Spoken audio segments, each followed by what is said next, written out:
L'ascenseur social n'est pas bloqué, la famille. Nous, on est là, on a la rage, on a la haine, on a le cerveau. On peut tous en sortir. Elle vient d'où cette détermination? Nous sommes tous conçus pour briller comme les enfants. Cette gloire n'est pas dans quelques-uns, elle est en nous. T'es sûr de ce que tu veux. Faut tout essayer pour l'obtenir, mais accepter aussi qu'il y ait de la casse. Bienvenue dans l'épisode 0 du podcast Génération Déterminée, le podcast qui développe l'esprit d'initiative. Je suis Samy Bouguerne et aujourd'hui on reçoit Moussa Camara, entrepreneur social, citoyen engagé, véritable catalyseur. Le président de l'association Les Déterminés fait le bilan calmement de plus d'une décennie d'engagement. Il nous parle de ses ambitions futures, il aborde également l'importance de son entourage, nous partage sa vision du monde entrepreneurial et de l'importance d'ouvrir le monde économique à tous. Bonne écoute à vous. Génération Déterminée, épisode 0. Salut Moussa. Salut, ça va ou quoi? Ça va super. Bienvenue dans ce nouveau format de podcast qu'on lance chez Les Déterminés, format dans lequel tu es producteur. Donc, bienvenue chez toi. Pourquoi justement ce podcast? Podcast, c'était hyper important que ça arrive à ce moment-là chez Les Déterminés. On réfléchissait depuis longtemps, mais je pense que c'est le bon moment déjà. Et de deux, au vu du travail qu'on fait quotidiennement auprès des entrepreneurs et partout dans les territoires, c'est important qu'on puisse aussi transmettre des messages, inviter des gens qui, avec des parcours qui sont partis de rien et qui finalement, avec leur détermination, ils sont arrivés à une certaine forme de réussite. Et c'est ce qu'on veut transmettre, c'est ce qu'on veut essayer de diffuser cette parole et ce message-là, comme quoi il n'y a rien qui est déterminé dans la vie. Si tu travailles beaucoup, tu crées les opportunités, derrière, il y a forcément des résultats. Et c'est un peu ça qu'on veut aussi, à travers ce podcast, transmettre à tous celles et ceux qui vont pouvoir nous écouter. Toi-même, tu es un grand consommateur de podcasts. Tu en as fait aussi énormément. Est-ce que tu as eu des sollicitations suite à ces podcasts pour justement de personnes qui ont été inspirées par ton parcours, des messages qui t'ont marqué? Énormément. Franchement, le podcast, je négligeais à l'époque la force du podcast. Mais même moi, aujourd'hui, qui en écoute, c'est hyper... en plus, ça te permet de réfléchir, surtout quand tu n'as pas forcément beaucoup le temps de lire. Le podcast, ça te permet aussi de trouver une certaine forme d'inspiration, on va dire, entre guillemets. Et pour moi, tu peux l'écouter quand tu fais tes courses, quand tu fais du sport, quand tu vas au travail, dans les transports, etc. Partout, en fait. Et c'est vrai que des fois, tu peux... Et en plus, le podcast, ce qui est bien, tu peux écouter différentes histoires. Tu peux écouter un podcast sur l'histoire, comme un podcast sur un parcours entrepreneurial, comme un podcast sur une figure emblématique. Et dans toutes les histoires, de toute façon, je pense que depuis qu'on est petit, l'être humain en général, même quand on est enfant, on nous fait lire des histoires avant de nous faire endormir. Parce que l'histoire, ça fait rêver, ça crée ton imaginaire un peu, et derrière, ça te transporte. Et je pense que le podcast aussi, c'est ça aussi qui est intéressant dans le podcast. Et c'est vrai que à l'époque, si tu m'avais dit qu'un genre de format comme ça pouvait marcher, je n'aurais pas cru. Moi, j'en fais, mais je me réécoute jamais parce que j'aime plus écouter les autres que de me réécouter moi. Et c'est vrai qu'aujourd'hui, c'est quelque chose qui se développe de plus en plus et qu'il y a beaucoup de consommateurs. Et moi, j'en suis un maintenant. Je suis devenu un. Tu parlais justement de partage, de transmission. Dans le format podcast, c'est un format, c'est des valeurs qui sont essentielles chez Les Déterminés depuis le démarrage. Ça fait 8 ans maintenant que l'association existe. C'était quoi pour toi l'ambition au démarrage et comment tu as vécu ces 8 ans de projet chez Les Déterminés? Les 8 ans déjà, je ne les ai même pas vus passer parce qu'en réalité, quand tu as la tête dans le guidon, quand tu portes un projet, tu vois, au départ, tu commences, tu as la vision sur du long terme. Mais court terme, tu vois, tu es dans l'exécution au quotidien. C'est-à-dire, moi, quand j'ai lancé le projet, je ne m'attendais pas que le projet allait prendre une telle ampleur qu'il a pris. Mais je savais que si on travaillait bien, qu'on faisait les bons choix et qu'on faisait des bonnes rencontres, finalement, le projet il avait une capacité à aller beaucoup plus loin. Parce que moi, ce que j'avais senti, c'est avant de lancer dans l'entrepreneuriat, il n'y avait pas tant d'initiatives et on ne parlait pas tant d'entrepreneuriat. C'était pas à la mode. C'était pas hype comme aujourd'hui. Et aujourd'hui, on parle d'entrepreneuriat, on parle d'accompagnement. Il y a même des programmes télé qui valorisent l'entrepreneuriat. Et moi, j'avais senti un peu cette nouvelle ère. Parce que déjà, moi, j'avais entrepris. Et quand j'avais entrepris, ce qui me manquait, c'était l'accompagnement, c'était la structuration, c'était d'avoir vraiment des références entrepreneuriales. Et quand je lance le projet au tout début, je me dis, en réalité, dans mon cas, il y a plusieurs personnes qui sont là, qui veulent se lancer, à qui il leur manque juste un petit accompagnement ou un petit réseau et qui peuvent exploser. Donc, quand je lance le projet, à la base, c'était pour accompagner et aider les entrepreneurs dans mon entourage. Et de là, en fait, ça a tellement bien marché que finalement, on en a fait, tu vois, un peu un mouvement. C'était vraiment un mouvement pour pouvoir accompagner la dynamique entrepreneuriale dans les quartiers.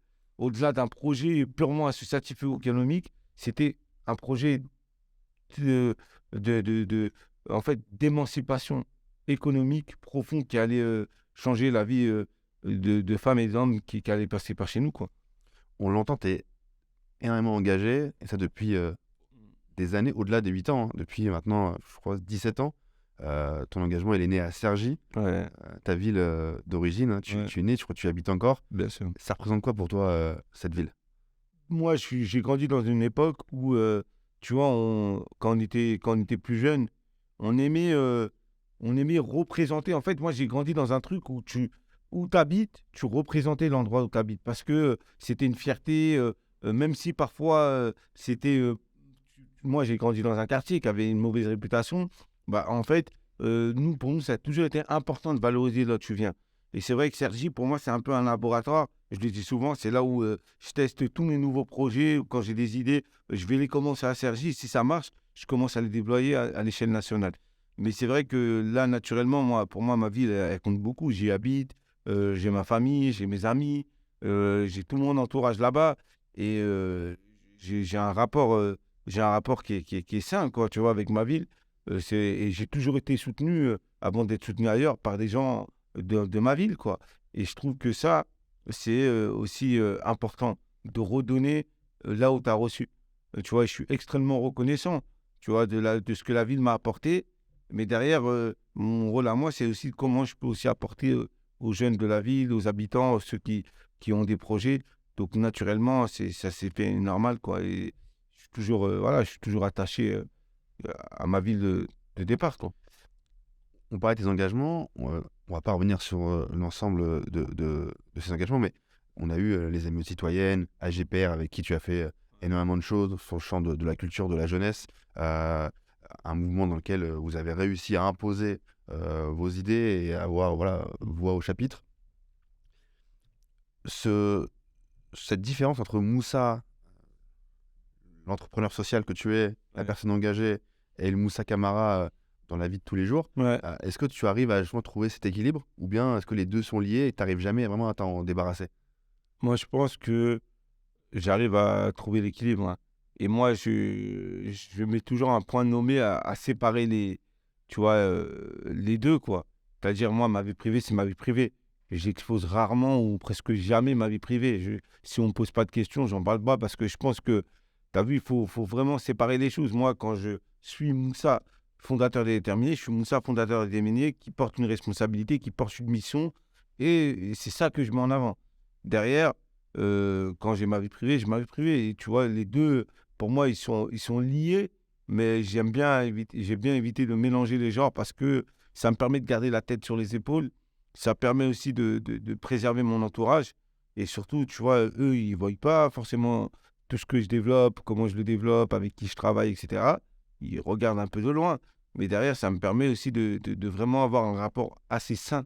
Tu vois, et ça, c'est super intéressant.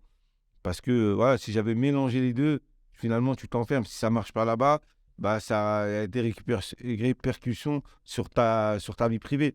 Et du coup, et vice-versa. Donc, ça me permet de bien rester concentré et de faire la part des choses pour être focus. Et pour ça, ton entourage, il a une part importante dans cet équilibre que tu arrives à trouver. Ouais, l'entourage, c'est hyper important, hein. Moi, le truc que j'ai toujours eu, c'est d'encaisser les épreuves. C'est-à-dire, je ne suis pas quelqu'un qui va, tu vas pleurer sur mon sort. Même quand ça va mal et tout, etc., j'arrive tout le temps à faire abstraction et d'avancer. Parce que je juge que ce que je fais, ça doit être beaucoup plus important de ce que je ressens, en fait, au plus profond de moi. Et ça, en fait, c'est aussi c'est aussi une force de caractère. C'est-à-dire, moi, en réalité, tu peux me critiquer, dire ce que je fais, ça ne me gêne pas, tu vois, je vais avancer. Tandis que, et ça, il y en a beaucoup. Moi, je rencontre beaucoup de gens qui, parfois, ils réussissent très bien, mais en fait, ils limitent leur réussite par rapport au regard des autres. Hein. Et moi, je dis tout le temps, tu vois, quand moi, je me sors le matin, et je me pose toujours la question de est-ce que ce que je fais, ça fait plus de bien aux gens ou ça fait plus de mal? Quand j'ai répondu à cette question, je suis clair avec moi-même. Tu peux me dire, je suis le plus gros des enfoirés. Je vais te regarder, je dirais, yes, c'est bien. Tu vois, même si on ne me dit pas ça, tu vois. Mais en réalité, c'est juste d'être en phase avec soi-même et ses idées. Tu comprends quoi? Quand tu fais un truc, il faut assumer ses responsabilités. Moi, je suis beaucoup dans le truc où, t'as vu, t'as merdé, on peut tous faire des erreurs. Moi, je merde, toi, tu merdes. Chacun, il a son parcours. Le truc, c'est d'assumer, d'avancer. À partir du moment où tu assumes, c'est bon, tu avances. Tu vois ce que je veux dire? Et eux aussi, ça joue beaucoup sur ça. C'est un caractère, c'est la vie privée. C'est aussi ce que tu mets au service. C'est aussi, tu vois ce que je veux dire? Avoir, tu vois, prendre tes responsabilités, mon pote. Tu fais un truc, va jusqu'au bout. Ça marche, tant mieux, ça marche pas, c'est pas grave. Au moins, tu es allé, tu as prêté ton courage et tu les as posés, tu es allé. Et ça, c'est des traits de caractère qui ont servi. Je pense que lorsque tu lances et déterminé, il y a 8 ans, à Cergy, est-ce que tu t'imaginais arriver à ce que c'est aujourd'hui, plus de 50 promos, 1200 personnes accompagnées, quand tu regardes en arrière? En fait, j'y pensais. En fait, j'étais sûr de moi, de là où je voulais aller. Mais j'y pensais sans savoir que c'était réel. Après, en réalité, tu as vu, j'ai même pas le recul parce que je suis encore dedans. Même si maintenant, tu vois, j'ai beaucoup plus de maturité sur les choses. Mais moi, j'apprends. Tu vois, j'apprends tous les jours, je regarde et tout, etc. Mais c'est vrai que c'est compliqué. Je me projetais pas autant vite, on va dire. Même si ça a pris du temps. Et c'est 8 années. 8 années, je les ai même pas vu passer en vrai. Tu vois, c'est des années où j'ai sacrifié des choses, où j'ai avancé sur un certain nombre de choses. Mais derrière, tu vois, ça a payé, quoi, d'une manière ou d'une autre. Et maintenant, il faut structurer pour que ça dure plusieurs dizaines d'années, même si moi, je serai plus là, ou si je décide d'être plus là, bah finalement, que le truc qui continue à vivre. C'est là le plus grand de la réussite d'un projet. Je le dis toujours, c'est quand tu n'es plus là et que ça continue à vivre. Et On y reviendra sur les projets futurs, sur la suite. Mais pour parler un peu de cet écosystème entrepreneurial, notamment dans les quartiers, on n'en parlait pas forcément, mais comment les choses ont évolué dans ce milieu et comment toi, tu as pu voir avancer les choses? Moi, ce que je disais quand j'ai commencé à lancer Déterminé, c'était l'objectif, c'est de démocratiser l'entrepreneuriat. Aujourd'hui, je ne le dis même plus. Pourquoi? Parce que je pense que c'est démocratisé. Tout le monde est dans sa tête, tout le monde se dit, ouais, entrepreneur. Et c'est très, très bien. Tu vois, et parce qu'il faut encourager cette dynamique. Il faut, aujourd'hui, quand tu regardes un sondage qui est sorti chez les jeunes, 1 jeune sur 2 veut être entrepreneur. Pourquoi? Parce que, et l'idée, c'est pas d'opposer le monde du travail à l'entrepreneuriat. Au contraire, ça peut être complémentaire. Parce que tu peux être entrepreneur dans différentes formes. Tu peux être entrepreneur dans l'entreprise, tu peux être entrepreneur en montant un business, tu peux être entrepreneur juste de toi, quoi, en ayant une entreprise individuelle et que tu gères ta boîte. Et comme tu peux être entrepreneur avec une grande ambition d'avoir plusieurs salariés, de créer des emplois, avoir un projet qui porte à l'international.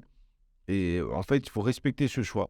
Mais aujourd'hui, moi, je vois qu'une dynamique qui est très positive parce que c'est bien que les gens ils osent, c'est bien que les gens ils se réfèrent et qu'ils tentent des choses qu'ils n'auront pas tentées. Nous, à l'époque, quand tu disais tu veux être entrepreneur, les gens ils disaient t'es fou, tu vas pas être entrepreneur. Et déjà, c'était aussi compliqué dans les démarches administratives de le faire qu'aujourd'hui.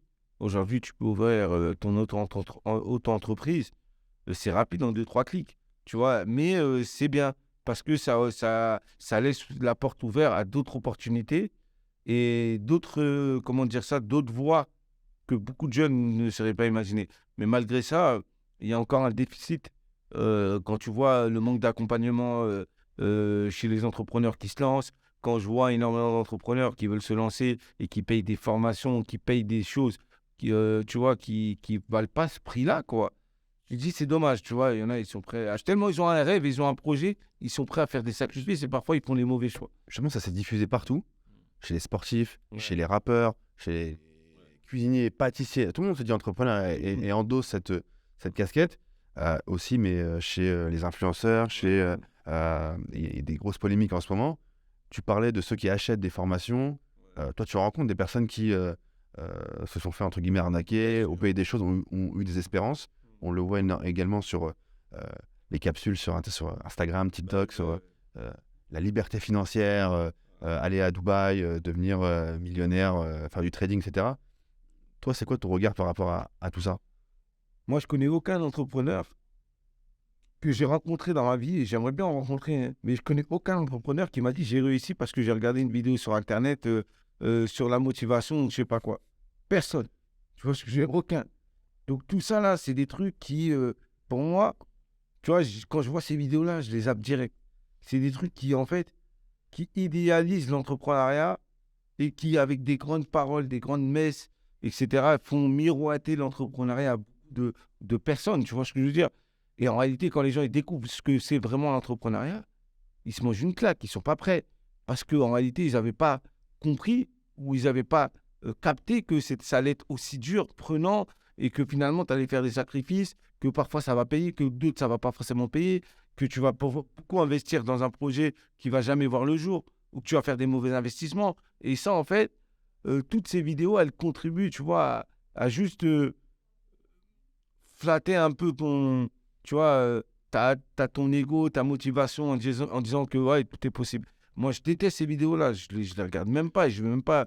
Parce que, en réalité, nous qui sommes dans l'entrepreneuriat, qui accompagnent des milliers de personnes depuis plusieurs années, on voit les difficultés que c'est de sortir un projet, de trouver du financement, de bien travailler une étude de marché, d'être entouré, de faire des bonnes rencontres, de savoir est-ce que c'est une opportunité, est-ce que c'est pas une opportunité.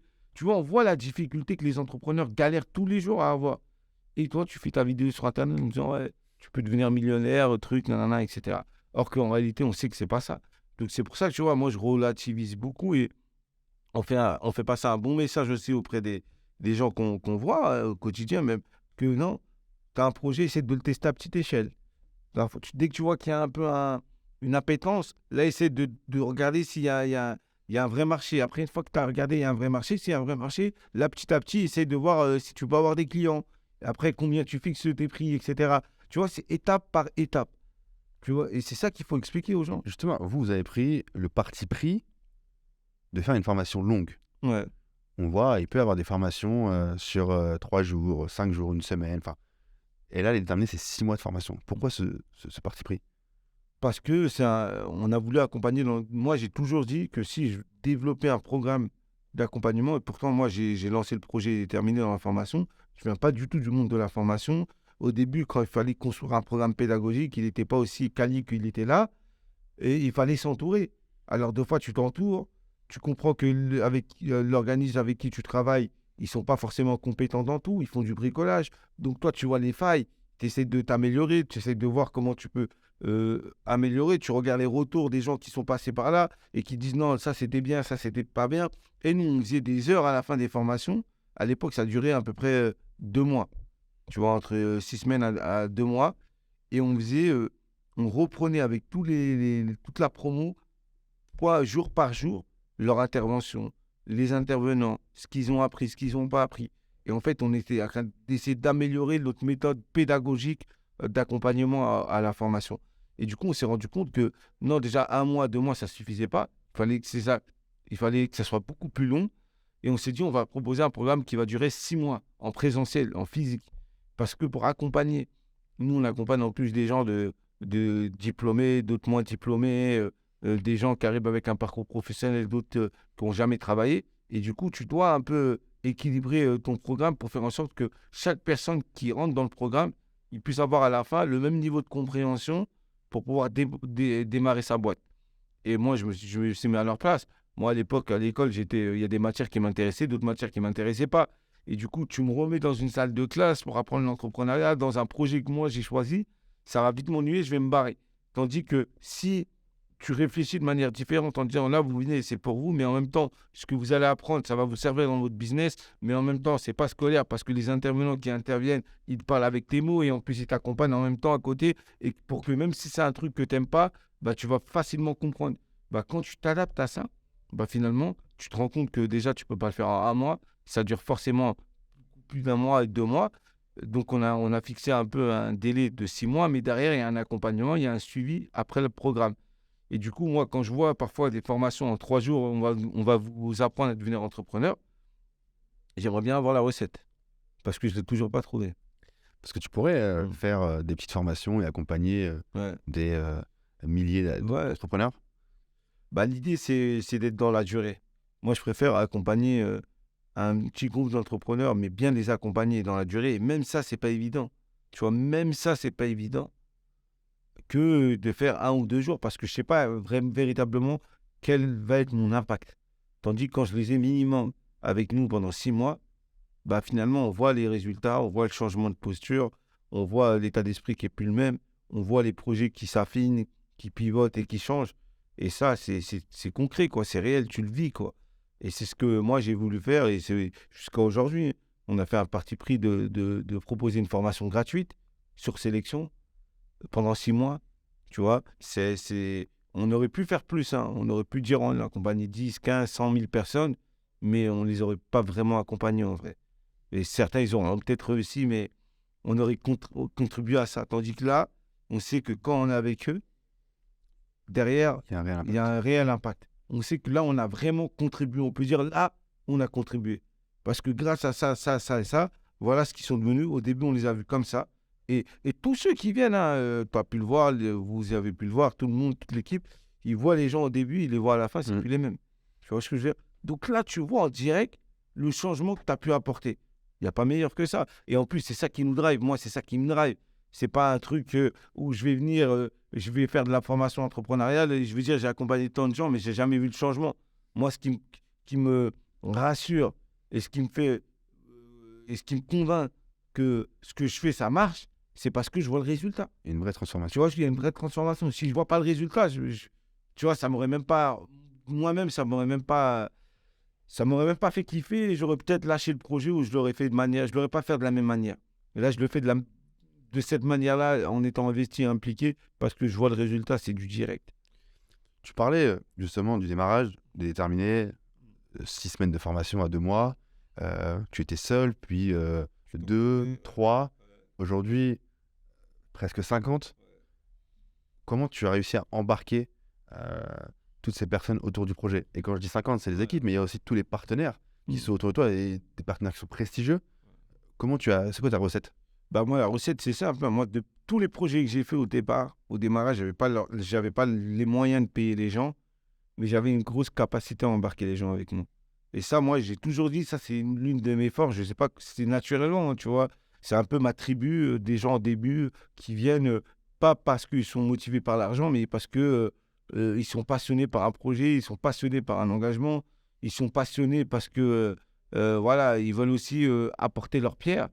Et moi, ça m'a grave aidé. Moi, je n'ai pas toutes les compétences. Tu as vu, je n'ai pas fait de grandes études. Il y a des trucs que je ne comprenais même pas, que je ne maîtrisais pas. Ça fait que j'apprends sur le tas. Donc, ça prend un peu plus de temps que d'autres. Mais j'ai toujours eu cette intelligence de pouvoir m'entourer de gens qui étaient compétents à un moment ou à un autre. Et au début, pour moi, c'est ce qui m'a grave aidé. Quand j'ai le projet, je développe, je fais la rencontre avec Atlas. Et après, voilà, je suis à l'ESSEC. Moi, j'habitais à Cergy, donc il y avait l'ESSEC. Et je rencontre un mec que j'avais rencontré dans une autre asso. Et je lui dis, t'as vu, là, je suis en train de développer un gros projet entrepreneurial et tout, etc. Ça va être intéressant. Toi, tu es étudiant à l'ESSEC, Badreddine à l'époque. Et je lui dis, vas-y, viens me rejoindre. T'inquiète, le projet, il va bien décoller. Et il vient, il accepte de participer parce qu'il était impliqué. Et tu vois, c'est aussi des gens comme ça. Dans un premier temps, tu arrives et après, c'est des gens autour de toi. Tu as Soufiane qui est là. Je lui dis, toi, tu es bon en contrat, tu as fait ceci, cela. Vas-y, viens. Tu vas t'occuper de la trésorerie et tout, etc. Et les gens, ils viennent, tu vois, ils travaillent à côté, ils sont étudiants, mais ils s'embarquent parce que ils font confiance à l'homme, ils font confiance au projet, ils ont envie aussi de faire bouger les lignes. Et petit à petit, c'est comme ça qu'on a réussi à structurer le projet, à aller voir les gens, à passer beaucoup de temps à structurer tout ça et tout. Et après, petit à petit, ça prend, tu rencontres d'autres gens et ces gens-là, petit à petit, tu les embarques. Tu as des déterminés qui sont passés par le programme, qui aussi, eux, veulent participer, tu vois. Et moi, je le dis tout le temps, la première promo, elle a été extrêmement déterminante dans la suite du projet. Parce que si ils ne sont pas autant volontaires Si il ne participe pas, si après la formation, il n'y a plus d'écosystème qui est là pour animer un peu, tu vois, l'ADN des terres, bah, ça meurt direct, tu vois ce que je veux dire. Je me rappelle, moi, on passait des soirées, on comptait même pas les heures, on travaillait des nuits entières, tu vois. Et cette dynamique, elle était hyper importante au démarrage, parce que c'est ça qui m'a, moi, donné envie de dire, ouais, on va continuer, on va aller encore plus loin. Hein, tu vois, et les débats qu'on avait entre nous, l'orientation, le fait que leur projet aussi, il commençait à prendre un peu d'ampleur, bah, ça a été, pour moi, ça a été quelque chose qui a été, tu vois, au début, qui a été vraiment le fédérateur, en fait, pour pouvoir aller beaucoup plus loin. Et c'est aussi parce que c'était chaleureux. Et un projet de 0 à 10, c'est pas le même projet que de 10 à 20 ou de 20 à 30. C'est totalement différent. Donc, toi, tu t'adaptes à manager les gens. Quand au début, c'est du bénévolat, après, ça devient du salariat, et après, il y a une relation contractuelle entre toi et la... C'est plus pareil. Donc, tu dois t'adapter. Tu vois ce que je veux dire? Tu dois aussi, toi, prendre un peu de recul par rapport, pour pas prendre les choses à cœur aussi, parce que tu n'es plus dans le même fonctionnement. Donc, tu dois évoluer en même temps. Moi, j'ai évolué en même temps que le projet. Quoi qu'il arrive, le projet est grandissait, tu apprends plein de choses, tu rencontres des partenaires, tu les embarques encore plus, ils s'engagent. Et quand tu vois le premier partenaire qui vient, qui fait, tu vois, qui fait le choix d'investir sur vous et qui vous fait confiance, je dis, ça y est, là, tu as réussi à passer à un niveau. Tu comprends, quoi. Et c'était naturel. Après, voilà, et ça fait que évoluer dans le temps. Et C'est un changement d'échelle Ouais. qui ressemble un peu à ce que vivent les entreprises, les startups. Hein. Ouais. Passer de 3 pareil, à c'est une 50, startup, manager. C'est une start-up, hein, c'est les déterminés. C'est une grande start-up, c'est une petite start-up quoi, qui a bien grandi aujourd'hui. Tes engagements aujourd'hui sont salués par tous. Comment tu fais pour justement gérer ça au quotidien, toutes ces sollicitations que tu peux recevoir et surtout aussi te prémunir des personnes qui sont là pas pour l'intérêt du projet, mais pour leur propre intérêt. Tu sais, Samy, moi, j'ai beaucoup évolué là-dessus, tu vois, et depuis longtemps, parce que avant de créer Les Déterminés, j'ai créé une première asso à Cergy, avec des potes et tout, etc. J'ai monté ma première entreprise. Je sais les égos des uns et des autres, et je connais les intérêts. C'est-à-dire, moi, aujourd'hui, tu as vu, tu peux même travailler avec quelqu'un qui a des intérêts et qui n'est pas là pour des bonnes raisons, mais tant que ça ne nuit pas à ce que je fais, je vais laisser faire. Mais je le sais, mais la personne ne sera jamais parce que j'ai travaillé avec du monde. Je connais l'espèce, tu vois ce que je veux dire? C'est-à-dire, je sais un peu. Comme je travaille avec des gens qui n'ont aucun intérêt, qui sont bons, tu vois ce que je veux dire? Qui veulent juste faire avancer la machine. Et donc, il faut faire avec. Il est obligé de composer avec. Sinon, tu n'avances pas. Tu vois, si tu es trop paro sur plein de choses, lui, nanana, ou un tel truc, tu ne vas jamais avancer en vrai. Tu vois, quand ça nuit à ton état d'esprit ou à l'entreprise, là, il faut séparer. Tu vois, là, il faut arrêter.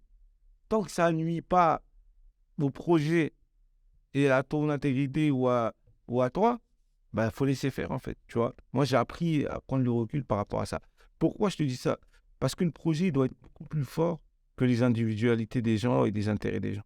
Tu vois ce que je veux dire? Moi, j'ai toujours mis le projet en haut avant les gens. Parce que les gens, ils sont là au service du projet. Si on est là, ce qui nous réunit, c'est au service d'un projet.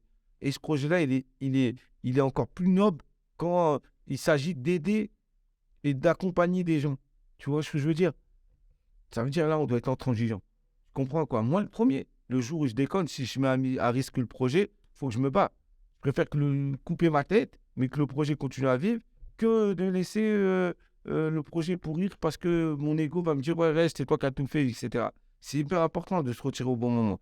Après, aujourd'hui, comment tu le vois, on est sollicité, les gens nous disent que des belles choses. Moi, quand on me demande, ouais, Moussa et tout, etc., comment tu vois les choses, les gens ils perçoivent que des choses positives, moi. Parce que j'ai que des choses positives qui me viennent à moi. Tu comprends pas? J'entends jamais de négatif. Tu vois, les gens qui me disent du négatif, c'est des critiques, c'est critiques constructives pour améliorer le projet. Mais moi, sinon, tout va bien. Mais en réalité, je sais que dans la vie, c'est pas comme ça. T'as des gens qui sont pas d'accord avec ce que tu fais, qui n'aiment pas la manière, comment tu le fais, et tu as aussi des gens, mais c'est à toi d'être lucide. Et moi, c'est pour ça que les gens, il faut jamais prendre l'habitude et s'habituer à ce que les gens te disent que c'est bien. Tu vois, quelqu'un qui te dit c'est bien, qui prend du temps pour t'écrire, pour te dire trop bien ce que tu fais, bien, bravo, etc. Tu vois, il faut pas négliger, parce qu'à force de négliger, tu perds en humanité. T'as capté ou quoi?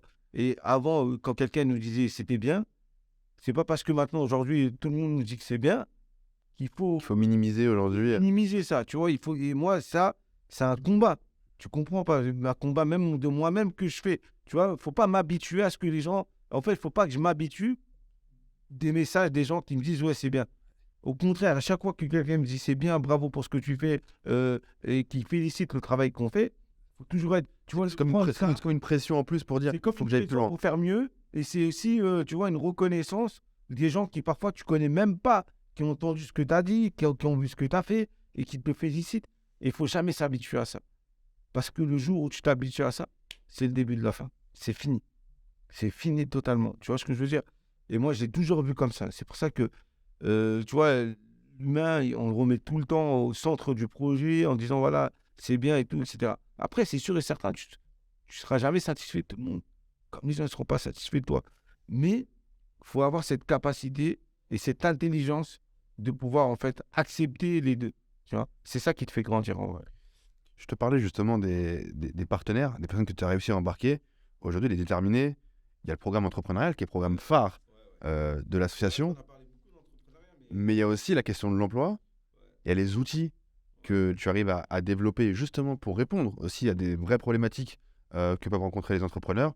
On le voit avec le lab culinaire à Pontoise, en plus, dans ton arrondissement chez toi, hein, et ces programmes d'entrepreneuriat. Pourquoi avoir développé ces nouveaux outils? Parce que on répond à la réalité, on répond aux besoins, on répond aussi tu vois, aux opportunités. On ne peut pas tout faire, mais derrière, on a aussi, plus on grandit, plus il faut qu'on soit assez visionnaire sur notre capacité à s'adapter à la situation. Ça a commencé par l'entrepreneuriat parce que moi, l'entrepreneuriat, c'est ce que j'ai vécu. Et si je n'avais pas eu cette opportunité d'entreprendre, j'aurais peut-être été salarié ou j'aurais peut-être eu du mal à trouver un emploi parce que par rapport à mon origine sociale, par rapport à où je viens, par rapport à mes diplômes, pas le bon CV, etc. Donc, ça aurait été peut-être plus compliqué. Et du coup, nous, quand on vient, on déploie un programme sur le mentorat ou l'employabilité, c'est pour répondre à un besoin. On sait que tout le monde ne va pas forcément entreprendre. Et on sait que chez les jeunes, surtout dans le quartier, il y a un taux de chômage qui est énorme. Et comment on répond à ça? On trouve des solutions. Aujourd'hui, on a la chance d'avoir des partenaires, des entreprises, des PME, des grands groupes qui cherchent à recruter du monde, qui ne savent pas comment le faire. Nous, notre rôle aussi, c'est aussi de mettre au service notre savoir-faire, d'aller chercher les gens, notre savoir-faire, de pouvoir accompagner des jeunes et de les rentrer dans l'entreprise. Et c'est ça, en fait. Moi, j'ai toujours pensé les déterminer comme une passerelle.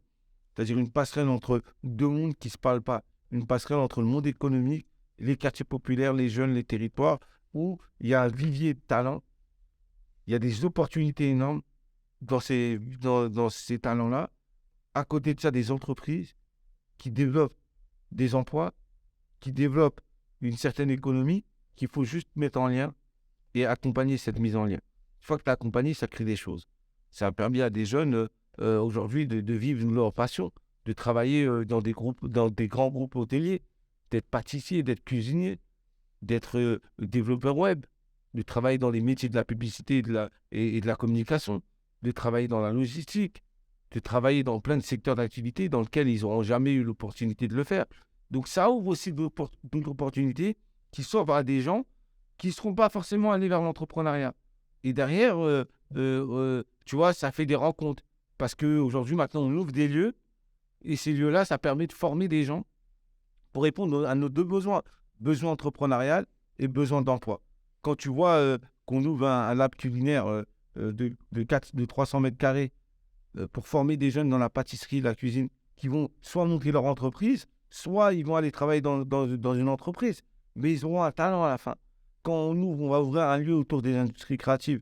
Aujourd'hui, il y a combien de gens qui sont passionnés par le cinéma, par la photo, par la vidéo, par le podcast, par les montages vidéo, par plein de choses comme ça, mais qui n'ont pas les espaces, qui n'ont pas les moyens d'investir dans du matériel. Et ils ont la passion, ils ont envie de rentrer dedans, se former, s'accompagner. Et on ne leur donne pas cette opportunité. Mon rôle à moi, avec les réseaux qu'on a, et toute l'équipe, c'est de mettre en lien. Et c'est de créer des lieux qui vont permettre de former une nouvelle génération de gens qui vont être prêts et préparés au monde de l'entreprise ou au monde de l'entrepreneuriat. Et tout ça, c'est des opportunités. Alors oui, c'est des sujets qui sont divers, mais pour moi, qui sont liés, qui se rassemblent, qui se ressemblent. Et aussi, voilà, c'est beaucoup de boulot. Bah oui, parfois, c'est là. Moi, des fois, je me dis comment on peut faire. Et encore, hein, tu as vu, dans toutes les opportunités qu'on a, on peut faire encore plus de choses, mais on ne va pas. Parce qu'il ne faut pas, tu vois, il faut pas mélanger les combats, on va dire. Et pas se brûler les ailes et Ouais. savoir le faire dans le temps, au bon moment. Tu le disais, on pourrait dire que tu es arrivé, ça y est. Qu'est-ce que tu pourrais faire plus? Mais j'imagine qu'il y a encore plein de projets que tu as en tête et qui vont naître. C'est quoi l'ambition pour la suite? L'ambition, moi, j'ai toujours du mal à me projeter parce que je sais pas que je vis le jour. Aujourd'hui, on essaie de sécuriser un certain nombre de choses, déjà de bien structurer ce qu'on a. Tu vois, aujourd'hui, on a des salariés, on a des gens qui comptent sur nous. C'est-à-dire que tu es obligé de déjà bien structurer les choses parce que tu peux pas embarquer des gens avec toi et te dire, ouais, demain, vous n'êtes plus avec moi. Donc ça, pour moi, c'est ma priorité. Après, derrière, c'est au niveau professionnel et au niveau des déterminés, c'est de continuer à croître, continuer à grandir, à ouvrir de nouvelles villes, à se déployer dans d'autres régions, parce qu'il y a un vrai besoin. On ne pourra pas aller partout, on ne pourra pas accompagner tout le monde. Donc l'idée, c'est de grandir, mais bien grandir. C'est pas grandir pour grandir, c'est grandir en faisant mieux, encore mieux de ce qu'on est en train de faire là aujourd'hui. Tu vois, c'est-à-dire sélectionner des territoires, aller beaucoup plus loin, déployer des programmes à l'échelle nationale, tu vois, faire en sorte que même un projet comme les déterminés, ça soit un projet, ça soit un projet de politique publique, quoi, tu vois. Parce que ça doit être normal que tous celles et ceux qui veulent se lancer dans l'emploi, dans l'entrepreneuriat, puissent avoir les mêmes chances de réussite que les autres. Et aujourd'hui, on n'y est pas. Il y a encore beaucoup de gens qui se posent la question de comment, voilà, ils ont une idée, ils ont un projet, comment ils trouvent des moyens financiers. L'argent, c'est compliqué à trouver, tu vois. Quand tu n'as pas de famille qui peuvent investir sur toi, quand tu n'as personne autour de toi, dans ton entourage. Donc, te projeter dans un truc entrepreneurial où tu as besoin de moyens, tu vois, ça peut limiter. Donc, on doit trouver des solutions financières. On doit trouver des solutions d'accompagnement pour ces jeunes qui veulent se lancer dans le business, ou des moins jeunes, tu vois, ou des gens qui veulent à l'emploi. Donc, il y a encore beaucoup de choses à faire. Le travail n'est pas fini. Tu vois, donc c'est difficile, tu vois, de projeter. Donc l'ambition, elle est là, elle est bel et bien là. Mais maintenant, il faut continuer à aller exploser les plafonds de verre. Après, moi, personnellement, j'ai d'autres... Tu vois, je suis encore jeune, je trouve que j'ai fait beaucoup de choses. On n'est jamais vraiment arrivé. Mais je pense que, voilà, j'ai d'autres projets en tête. Justement, tu présentes ma question là. C'était, est-ce que toi, tu as des projets un peu plus perso au-delà des déterminés que tu aimerais mener? Bien sûr, j'ai plein de projets. Déjà, mon premier projet, c'est de redevenir salarié. C'est de connaître le goût du salariat. T'en as les larmes. Tu vois, vraiment, j'en parle là. Mais quand les gens ils rigolent quand je dis ça et tout, toute ma vie, depuis que je suis sorti des cours, j'ai jamais vraiment travaillé. J'ai toujours entrepris et j'ai toujours eu une pression. Tu vois, une pression sans une pression parce que une pression de tout le temps. Je sais pas comment sera fait le lendemain. Tu comprends quoi? J'ai pas de sécurité. C'est-à-dire aujourd'hui, ça marche, tant mieux. Alhamdoulilah. Demain, si ça marche pas, je me retrouve comment? Rien, tu vois ce que je veux dire? J'ai plus rien, quoi. Est-ce que c'est une peur justement de repartir de zéro? Non, moi, j'ai pas peur de repartir de zéro. Au contraire, j'ai toujours été dans cet état d'esprit de me dire, en fait, tout ce que je vais faire, le jour où ça marche pas, je repars de zéro. S'il faut retourner, creuser des tranchées en pleine canicule, je le ferai. S'il faut faire de l'intérim en préparant des commandes à moins 4 degrés pour une société de surgelés alimentaires et tout, je le ferai. Tu vois ce que je veux dire? J'ai pas peur en fait du charbon. De Parce faire que maçon je suis né- comme tu voulais. Exactement, je suis né dans le charbon en vrai. Ça veut dire, moi, tout ce que j'ai aujourd'hui, c'est que du bénéf. Tout ce que je fais, c'est du bénéf. Je le vois qu'en positif. Mais repartir de zéro et de reconstruire un truc, même parfois, c'est ce qui me ferait kiffer. Tu vois, parce que moi, je suis un entrepreneur. J'aime bien avoir un projet. Est-ce que ça va marcher? L'adrénaline du départ, c'est le meilleur. Après, quand le projet est réussi, tu kiffes de manière différente. Mais c'est plus pareil qu'au début où tu as l'énergie, tu as envie d'aller. Regarde, même quand je t'en parle, l'énergie, elle est là parce que tu vois, c'est un truc, c'est un délire. Le démarrage du début quand tu lances un projet.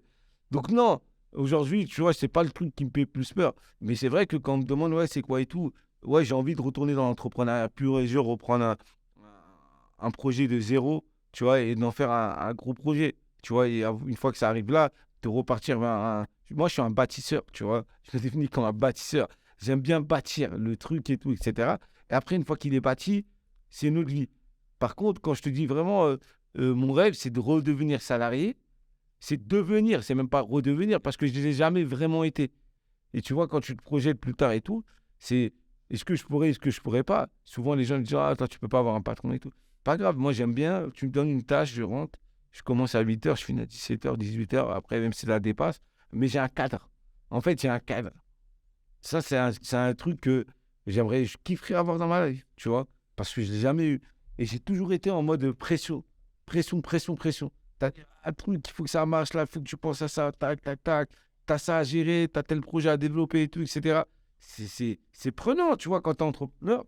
C'est un truc, deux fois, c'est prenant. Je me dis, ça se trouve, c'est un truc, la pression qui va me faire mourir plus vite que, tu vois, que je dois en mourir. Avant l'âge, quoi. Bref. Tu vois, mais. Je sais qu'en termes d'actu, c'est assez chargé. Ça s'arrête jamais chez les déterminés. Mais est-ce que tu as une actu bien particulière à partager avec nous? Des actus, il y en a plein. Hein. C'est comme tu l'as dit, c'est le calendrier, l'agenda, il est chargé. Tous les mois, il y a une nouvelle actu. Même moi, ça me dépasse et j'apprends des trucs comme ça, ici ou là. Non, mais il y a pas mal d'actu déjà. On va continuer à aller encore plus fort sur les programmes, là, qu'on t'a dit. Et surtout, déjà, il y a une actu parce qu'on ouvre un lieu d'ici la fin de l'année sur les industries créatives qui va être très, très, très fort. On va vraiment, ça va être un... J'en dis pas plus. Hein. Les gens qui vont voir celui-là, ils vont pas être prêts. Et surtout, en septembre, 14 septembre, on lance un grand événement au Grand Rex avec plus de 3000 personnes. Ça va être énorme. Et je vous en dis pas plus, vous allez voir passer ça bientôt dans les réseaux. Un grand merci à toi. On se retrouve sur toutes les plateformes de podcast, mais également en vidéo sur YouTube et sur les différents réseaux. N'hésitez pas à liker, partager un maximum. Génération déterminée. À très bientôt. Let's go!